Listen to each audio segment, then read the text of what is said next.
আজকে একটা বিশেষ অবস্থা, বিশেষ সময়। আমাদের উপস্থিতিটা খুব জরুরি আমাদের জন্যে, বিএনপির জন্যে না। সেটা একটা বড় দিক। আর যে উপলক্ষে আজকে সভাটা ডাকা হয়েছে, বিএনপির ভারপ্রাপ্ত চেয়ারম্যান তারেক রহমানের বাংলাদেশে ফিরে আসা উপলক্ষে, সেটাও খুব গুরুত্বপূর্ণ। আর যদিও আমি ব্যক্তিগতভাবে এটা মনে করি যে দেশে একটা রাজনৈতিক শূন্যতা রয়েছে, চলছে, এটা একটা বিপজ্জনক, এবং সেটা বিএনপির জন্যেও কিছুটা কঠিন অবস্থা।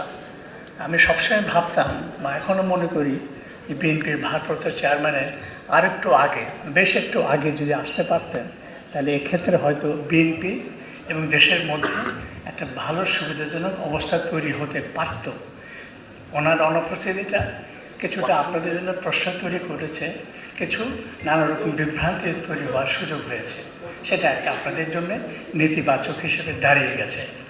আর একই সঙ্গে যদি বলি, এই একটা বছর বা 15 মাস পরেও বিএনপির সকল কর্মকাণ্ড নানা স্তরে, নানাভাবে, নানা ক্ষেত্রে যেভাবে হয়েছে, যতটুকু জানি বা যতটুকু জানি না, সেটুকু কিন্তু বিএনপির জন্য খুব ভালো হয়নি। এই দিকটাও নিশ্চয়ই আপনারা জানেন, নিশ্চয়ই এটা জনাব তারেক রহমান জানেন, এবং সেগুলো এখনও সংশোধন করার, ভালো করার সুযোগ সম্ভাবনা আছে। কারণ আপনাদের দলটা অনেক বড়, বৃহৎ, এবং আমি মনে করি এখন পর্যন্ত বিএনপি বাংলাদেশের সর্ববৃহৎ দল, এটা স্বীকৃত। আর আমাদের জরিপ যেটা আমরা করেছি, আমরা এটা বিশ্বাস করি যে জরিপ এটা মোটামুটি সত্যের কাছাকাছি বা মানুষের চিন্তা জগতের কাছাকাছি। সেখানে বিএনপি কিন্তু বৃহত্তম দল হিসাবে এসছে, এবং নির্বাচনে অনেক বেশি ভোট পেয়ে তারা বিজয়ী হবে, সেটা কিন্তু আছে। তো আমরা এটা বিশ্বাস করতে চাই, বা এটা হয়তো আমরা এটা ভাবতে পারি যে আপনারা ক্ষমতা আসছেন যে দল, সে দলের নেতৃত্ব, সে দলের সকল পর্যায়ের নেতৃত্ব, কর্মী বাহিনীর সকল কর্মকাণ্ডের মধ্যে সেই আজাদ ভাই যেটা বলল যে বিনয়, যেটা আপনাদের সৌজন্যতা, বলবো যে ভদ্রতা, নেতৃত্বে গুণ ইত্যাদি কার্যক্রমগুলি অনেক বেশি করে প্রতিভাত হওয়া দরকার। আর এই প্রসঙ্গে আসে যে আপনারা যে নির্বাচনের তালিকা প্রার্থিতা করেছেন, এই বিষয়ে কিন্তু মানুষের মধ্যে খুব একটা উৎসাহ প্রবল তেমন না। অনেক ক্ষেত্রে কিছু কিছু জায়গাতে, কোনো জায়গাতে এটা আপনাদের বিবেচনা করার সুযোগ আছে কিনা আমি বলতে পারবো না, কিন্তু এইসব বিষয় হয়তো আপনারা একটু ভেবে দেখতে পারেন। এভাবে যদি আমি দেখি, তাহলে আমি আশা করব এত বড় করে আপনারা সভা ডেকে আমাদেরকে আমন্ত্রণ জানিয়েছেন, খুবই ভালো উদ্যোগ, এবং আমাদের এখানে অনেক ভালো আলোচনা হয়েছে। আর এটা সবচেয়ে ভালো হলো যে এটা কেউ বলতে পারবে না যে বিএনপি পন্থী সাংবাদিকদের সমাবেশ হয়েছে, বা শরীফ ভাই তার পুরনো পছন্দের লোকদের এখানে উপস্থিত করেছেন। শরীফ ভাই করেন নাই। আমি ওনার একটা দীর্ঘ সময় ভক্ত মানুষ হিসেবে বলি যে সবাই যে এখানে উপস্থিত করেছেন, এটা একটা বড় শক্তি, আপনাদের বড় সফলতা। সেটা সালাউদ্দিন আহমেদের বিনয় হোক, বা দলের প্রতি আমাদের কিছুটা আস্থা বা সমর্থন বা ভাল লাগা থেকে যেভাবে বলি না কেন, এটাও একটা বড় গুরুত্বপূর্ণ। আজাদ ভাই যেটা বলে 6 মাস অনেক দূর। লিলি বিউটি সোপ, যার অ্যান্টি এজিং গুণ তারুণ্য ধরে রেখে ত্বকে করে উজ্জ্বল, তারুণ্যময় উজ্জ্বল ত্বকের জন্য। রিমার্ক যে একটা বৈঠক সাংবাদিকদের সঙ্গে, সম্পাদকদের সঙ্গে, এটা যদি মাসে হলে ভালো হয়, না হলে 3 মাসে হতে পারে। আর এটা আমি দেখেছি যে বিগত সরকারের 15 বছর আমলে শুধু তাদের পছন্দের মতো সম্পাদক সাংবাদিকদের তারা আমন্ত্রণ জানাতেন। কিছু কিছু সংবাদপত্র, আমাদের সংবাদপত্র বলতে গেলে নিষিদ্ধ ছিল। আর শফিক রহমান আর মাহমুদুর রহমানের কথা আমি নাই বললাম এখানে। ওনারা তো জেলে ছিলেন একটা সময়, নানাভাবে নিপীড়িত, দেশের ভেতরে দেশের বাইরে একটা ছিলেন তার। আর তার বাইরে যদি আমি যাই, যে আজকে যে অবস্থায় পরিবর্তন বা সময়ের কথা যেভাবে আপনারা প্রথম আলোর ডেইলি স্টার বা সংবাদপত্রের উপরে হামলা আক্রমণ নিয়ে বলেছেন, এটা ব্যক্তিগতভাবে আমরা সবাই আপনাদের প্রতি বিশেষভাবে কৃতজ্ঞ। এই সংকটময় সময় আমাদের জন্য যখন একটা বড় দুর্যোগ, তখন আপনারা সবাই দলমত নির্বিশেষে সকল ধরনের পত্রিকা, সকল সাংবাদিক, সকল ইউনিয়ন, সকল আমাদের প্রেস ক্লাব আমাদের সাথে দাঁড়িয়েছে। এটা একটা বড়, আমি মনে করি যে এই প্রকাশটাও আমাদের সংবাদপত্র বা ভবিষ্যৎ সংবাদপত্রের সম্ভাবনা, গণতন্ত্রের সম্ভাবনা নিয়ে খুব ভালো একটা জায়গা তৈরি হয়েছে। এটা রক্ষা করতে পারলে আমাদের জন্যে খুব ভালো হবে। আর এই প্রসঙ্গেই নির্বাচন চাই, নির্বাচন হোক সুষ্ঠু। আমি সবসময় এটা বলে এসেছি এবং আমি সবসময় বলতাম যে যত কিছু হোক না নির্বাচন হবে। অনেকে সন্দেহ প্রশ্ন করতো, আমি তাদেরকে বলতাম যে আমি কোনো কিছুই সন্দেহ করি না, ভাবি না।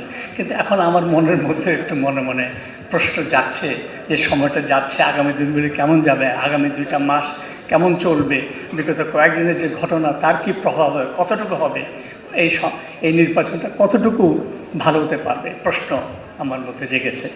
আর নির্বাচন উত্তর সরকার প্রতিষ্ঠা করলে বিএনপি কেমন করতে পারে সংবাদপত্রের সঙ্গে। আমাদের অভিজ্ঞতায় বিগত 50 দশকে আসলে কোনো সরকার আমলে সংবাদপত্র শিল্প নানা কারণে খুব ভালো থাকতে পারেনি, নানা রকম সমস্যার মধ্যে দিয়ে গেছে। তার মধ্যে আমি পার্থক্য করতে চাই বিগত 15-16 বছর বিগত স্বৈরাচারী সরকার আমলে সবচেয়ে বেশি নিপীড়ন, চাপ, ভয়, ভীতির মধ্যে দিয়ে সংবাদপত্রকে যেতে হয়েছে, আমাদেরকেও যেতে হয়েছে। কারো কারো ক্ষেত্রে এটা ভয়ঙ্কর রূপ ধারণ করেছে। আমি আবারও শফিক রহমানের নাম বলবো, তাকে জেলে যেতে হয়েছে মিথ্যা অজুহাতে, মিথ্যা মামলা ভিত্তিতে। এটা বোধহয় আমাদের 50 বছরের ইতিহাসে সামরিক বেসামরিক সরকারের মধ্যেকার সবচেয়ে একটা কঠিন সময় বিগত 15 বছর। এটা শুধু প্রথম আলোর জন্য প্রযোজ্য না, সকল ক্ষেত্রেই প্রযোজ্য। আর কামাল আহমেদ যেটা সর্বশেষ বলে গেলেন যে ডিজিএফআই বা অন্যান্য গোয়েন্দা সংস্থাগুলো যেভাবে সরাসরি হস্তক্ষেপ করেছে রাতের বেলা, দিনের বেলা, সকালবেলা, নানা ক্ষেত্রে নানাভাবে, সেটাও একদম অগ্রহণযোগ্য। আর আমাদের ক্ষেত্রে এটা ছিল পত্রিকা মালিকের নিয়ে নেওয়া, বদলে ফেলা, সম্পাদকদের বদল করে দেওয়া, শেয়ার বিক্রি করে দেওয়া। এটা ছিল সর্বশেষ চেষ্টা। যদি জুলাই আগস্টের পরিবর্তন না হতো তাহলে প্রথম আলো এই মালিকানা বা এই সম্পাদক বা এই পরিবেশ অবস্থা থাকতো না। সেদিক থেকে আমরা একটা সরাসরি বড় আকারে কি বলবো, এটা উপকার আমাদের জন্য হয়েছে। ক্ষুদ্রভাবে প্রথম আলোর জন্য আমরা রক্ষা পেয়ে গেছি। এরপরে আমি যদি বলি যে তার মধ্যে বলবো যে 15 বছর বললাম, আর বিএনপির শাসন আমলে খুব স্বস্তিতে ছিলাম তা না। আমি যদি পার্থক্য করি দুই সরকারের মধ্যে, বিএনপির ক্ষেত্রে অধিকতর স্বস্তিদায়ক ছিল। আমি এখানে একটা ছোট্ট উদাহরণ হাজির করতে চাই যে হাততালি দিন, এত বিএনপির হাততালি যারা দিয়েছে তারা বিএনপি না ভাই, গণমাধ্যমের কথাটাকে শুনে সেটা হচ্ছে যখন শেখ হাসিনা 2096 সালে ক্ষমতা আসলো, তার কিছুদিন পরে কিন্তু ছাত্রলীগের দৌরাত্ম্য প্রচণ্ড বেড়ে গেল সারা দেশে, সর্বত্র। ঢাকা বিশ্ববিদ্যালয়ে প্রশ্ন আমরা লিখলাম প্রধানমন্ত্রী ছাত্রলীগের সামলা। উনি প্রচণ্ড খেপে গেলেন, প্রকাশ্য জনসভা গালমন্দ করলেন, কিন্তু ছাত্রলীগের দৌরাত্ম্য চলতেই থাকলো। পরে লিখলাম প্রধানমন্ত্রী শেখ হাসিনা ছাত্রলীগকে সামলাতে পারলেন না। শেষ বিএনপি জিতলেন নির্বাচনে 2001 সালে। মোটামুটি ওরকমই ঢাকা বিশ্ববিদ্যালয়ের সারা দেশে। আমি আবারও লিখতাম প্রধানমন্ত্রী খালেদা জিয়া ছাত্রদেরকে সামলান, এবং তিনি সামলানোর চেষ্টা করলেন। আমি এটা জানি, সরাসরি আমার সাথে কথা হয়েছিল স্বরাষ্ট্র প্রতিমন্ত্রী, প্রধানমন্ত্রীর বিশেষ সহকারী এবং জনাব তারেক রহমান। তারা আমাকে আশ্বস্ত করলেন সেদিনই রাতে যে আমরা ব্যবস্থা নিচ্ছি, মতি ভাই আপনি দেখেন। এবং সত্য, ঢাকা বিশ্ববিদ্যালয়ের ছাত্রদের নিষিদ্ধ হয়েছিল, আপনাদের মনে আছে? আছে, হ্যাঁ।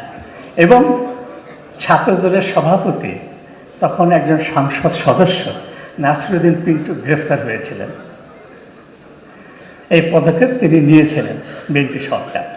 যদিও পরে সেই অবস্থাটা থাকেনি, নানা কারণ থাকতে পারে। তো এটা একটা বড় পার্থক্য। আর এটা সত্য, 2001 সাল থেকে 2000 সরকার মধ্যে বিএনপি কতগুলি বড় বড় ভুল করেছিল। এখন আমি মনে করি সেগুলি বড় ভুল ছিল, এবং এটা বারবার আমি এটা উল্লেখ করার চেষ্টা করি। এখনও নেতৃবৃন্দের সঙ্গে দেখা হলে সে কথা উল্লেখ করি আমি। সেগুলি নিয়ে আমরা কঠোরভাবে লেখালেখি করেছি। এখনও সেই লেখাগুলোকে আমি পক্ষেই থাকব যদি আমাকে আপনারা কেউ জিজ্ঞেস করেন। সেসব নিয়ে তৎকালীন প্রধানমন্ত্রী বেগম খালেদার সঙ্গে আমার খুব পরিষ্কার কথাবার্তা হয়েছে, তর্ক বিতর্ক হয়েছে, আবার হাসি মুখে ভালো কথা বলে চা খেয়ে আমরা ফিরে এসেছি। সে আলোচনায় তারেক রহমান উপস্থিত ছিলেন। সে বিষয়গুলো নিয়ে তৎকালীন অনেক মন্ত্রীর সাথে কথা হয়েছে। আমরা কিন্তু আমাদের সেই লেখাগুলো অব্যাহত রেখেছি। তাতে কোনো প্রকাশ্য আক্রমণ, জেলের ভয়, মামলা মোকদ্দমার ভয় এই ধরনের কোনো ঘটনা ঘটেনি, এটাও আমি নিশ্চিত করি। সেটাও বলবো যে নানা রকম সমালোচনা, তর্ক বিতর্কের মধ্যেও বিএনপির নেতৃত্বের মধ্যে ধৈর্য ছিল, তাদের সহ্য শক্তি ছিল, এবং তারা আমাদের প্রথম আলো পত্রিকার সমালোচনাগুলো তারা মেনে নিয়েছিলেন। সংশোধন করতে পেরেছিলেন কিনা, হয়েছিল না, সেটা অনেক লম্বা আলোচনার বিষয়। যেটা আমরা আশা করি, যেটা অনেকে বলে গেলে, যে আমরাও আগামীতে ভবিষ্যতে যদি বিএনপি বিজয়ী ক্ষমতায় আসে, আমার ব্যক্তিগত অভিজ্ঞতা থেকে আমি এটা বলবো, বিএনপির কাছ থেকে আমরা আরও অধিকতর সহ্য শক্তি, আরও অধিকতরভাবে সমালোচনা সহ্য করা, গ্রহণ করা, মেনে নেওয়া মানে শোনা। বাকিটা তো নেতৃত্বের দলের সরকারের উপর নির্ভর করবে, তারা কতটুকু মানবেন না করবেন। তবে শুনবেন, জানবেন, এটা আমি নিশ্চিত আশা করি। কারণ এখনও আমাদের বিএনপি নেতৃত্বের মধ্যে যারা আছেন, মির্জা ফখরুল, সালাউদ্দিন আহমেদ এবং অন্যান্য অনেকে, তাদের সাথে এখন আমাদের যেরকম সৌহার্দ্যপূর্ণ সম্পর্ক, বন্ধুত্বপূর্ণ সম্পর্ক, এটা অব্যাহত থাকবে আমি মনে করি। তবে আগামী দিনগুলো অনেক কঠিন। আগামী যে সরকার আসবেন তাদের জন্য সময়টা হবে আরও কঠিন। আমার মনে হয় বিগত 50 বছরের ইতিহাসের সবচেয়ে একটা কঠিনতম। এখনই অনেকে এই প্রশ্ন তোলেন, বিএনপি কি পারবে? এত জটিলতা, এত কঠিন, এত সমস্যা তৈরি হয়েছে বিগত 50 বছরে, 20 বছরে, 16 বছরে। এটাকে বিএনপি নেতৃত্ব পারবে কিনা? 3 বছর পারবে, 4 বছর পারবে, কে এমন কথা বলে 2 বছর পারবে। তাহলে কী হবে? তাহলে দেশের আরেকটা ভয়ঙ্কর বিপদের মুখে আমরা পড়ে যাব। আমরা ভয়ঙ্কর একটা যাত্রা হবে, যেখান থেকে আমাদের বের হওয়া কঠিন, যার লক্ষণ ইতিমধ্যে আমরা এখনই দেখতে পাচ্ছি। যে শক্তি উত্থান ঘটেছে, যে শক্তি প্রকাশ্যে যে ধরনের বক্তব্য তারা দিচ্ছেন, যে ধরনের কার্যক্রম তারা করছেন, এবং যে ধরনের কর্মকাণ্ড হয়েছে, যেভাবে সারা দেশে একটা মততন্ত্র তৈরি হয়েছে, যুক্তি তর্কের বাইরে গিয়ে এবং কোনোরকম চিন্তা চেতনার বাইরে গিয়ে, এবং বাংলাদেশের যে ভিত্তিমূল, যার পক্ষে বিএনপি শক্তিশালী অবস্থান নিয়েছে, 71-এর মুক্তিযুদ্ধ এবং স্বাধীনতা এবং গণতন্ত্র এবং নির্বাচনের মধ্য দিয়ে ক্ষমতার পরিবর্তন, এটাই একমাত্র সমাধান সকল অনৈক্য, বিভেদ, বিরোধ, সংকট থেকে বেরোয় আসা। আমি আশা করব বিএনপির সাম্প্রতিক সময় যে বক্তব্য, যে অবস্থান, রাজনৈতিক অবস্থান নিয়েছেন, এটা যদি তারা অব্যাহত রাখে, এই নীতিতে, এই অবস্থানে যদি তারা শক্তিশালী থাকেন, এবং তারা যদি অগ্রসর হয়ে যান, যদি তারা নির্বাচনে বিজয়ী হয়, সরকার গঠনের পরে অবস্থানে থাকেন, তাহলে আমি মনে করব সেটাই হয়তো আমাদের জন্য নতুন করে আশাবাদ হওয়ার এবং গণতন্ত্র পথের যাত্রার পথের একটা সম্ভাবনা আমরা দেখতে পারব, যেটা আমরা অনেকটাই হারিয়ে ফেলেছি। আমরা মুখে অনেক স্বপ্নের কথা বলি, অনেক সম্ভাবনার কথা বলি, কিন্তু আসলে যেটা মতিউর রহমান চৌধুরী বলে গেছেন, দেশ বিভক্ত হয়ে গেছে। বিগত 50 বছর ধরে, বিগত 16 বছর ধরে স্বৈরতান্ত্রিক আমলে এই বিভক্তিটা আরও বহুভাবে বিভক্ত হয়েছে।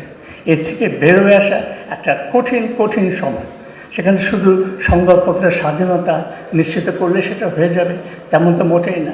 এটা যে যিনি সরকার গঠন করবে, যদি বিএনপি সরকার গঠন করে, যদি তারেক রহমানই প্রধানমন্ত্রী হন, তাহলে কিন্তু একটা জাতীয় ঐক্য সমঝোতার পরিবেশ তৈরি করার বিষয়টা সবচেয়ে গুরুত্বপূর্ণ। এত বিরোধ, এত বিভেদ, এত সংকট নিয়ে কোনো দেশ চলতে পারে না, কোনো সমাজ টিকতে পারে না, কোনো সরকার পরিচালনা করা সম্ভব না। সেটা সবচেয়ে বড় দায়িত্ব, এবং সেটা করতে গেলে অবশ্যই আপনাকে সমালোচনা শুনতে হবে।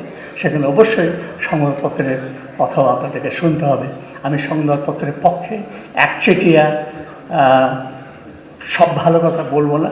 সংবাদপত্র সবসময় আমরা ভালো করতে পারি সেটা না। আমাদের মধ্যে বিভেদ আছে, বিরোধ আছে, সমস্যা আছে, এবং অনলাইন এবং ডিজিটাল এবং ফেসবুক এবং ইউটিউব ইত্যাদির মধ্যে দিয়ে সারা জগৎ, সারা দুনিয়াতে বাংলাদেশে একদম ছিন্ন ভিন্ন বিভক্ত হয়ে পড়েছে। একটা বিপজ্জনক অবস্থা তৈরি হয়ে গেছে। কোনটা বিশ্বাস করবো, কোনটা বিশ্বাস করবো না, নিজেরই বিভ্রান্ত হয়ে যায়। সে জায়গাতে আপনারা সরকার, আপনারা দল যদি সরকার করেন, আপনারা যদি দল, ইতিমধ্যে আপনারা কিন্তু বিরাট আক্রমণের মুখে। সেখানে বিএনপি একটু দুর্বল, বিএনপির প্রতিদ্বন্দ্বী দলগুলি কিন্তু একটু সবল, তারা অতি বিশেষ সক্রিয়। এই সোশ্যাল মিডিয়াতে বা ডিজিটাল মিডিয়াতে তারা কিন্তু আপনাদের চেয়ে বেশি সবল শক্তিশালী, সেটাও কিন্তু আপনাদের জন্য একটা বড় চ্যালেঞ্জ। এআই একটা চ্যালেঞ্জ, আগামী নির্বাচনে সব কিছুর কিন্তু ব্যবহার হবে, তার প্রতিরোধ করা, তার থেকে নিজেকে রক্ষা করা, এটা একটা বড় চ্যালেঞ্জ। আশা করি আপনারা সেদিকে নজর রাখবেন, চেষ্টা করবেন এবং সবাই মিলে আবার নতুন করে একটা দেশ, সময় পরিবর্তন, নতুন লক্ষ্যে যাত্রা এবং নতুন বাংলাদেশ গড়ার যে স্বপ্নের কথা বলি, খুবই কঠিন। আমি তেমনভাবে খুব আশাবাদী না, তাও আমি আশাবাদী হতে চাই যে আবার নতুন করে আমরা শুরু করি। আমার বয়স নেয়, শফিক রহমানের এখনো বয়স আছে, শফিক ভাই দেখেন কি সুন্দর জামা পরে আসছে, রঙিন লাল রঙের, হলুদ রঙের জামা, সারা কিছুই পরেন না। তো সবাই ভালো থাকেন। লিলি বিউটি সোপ, যার অ্যান্টি এজিং গুণ তারুণ্য ধরে রেখে ত্বকে করে উজ্জ্বল। তারুণ্যময় উজ্জ্বল ত্বকের জন্য। রিমার্ক,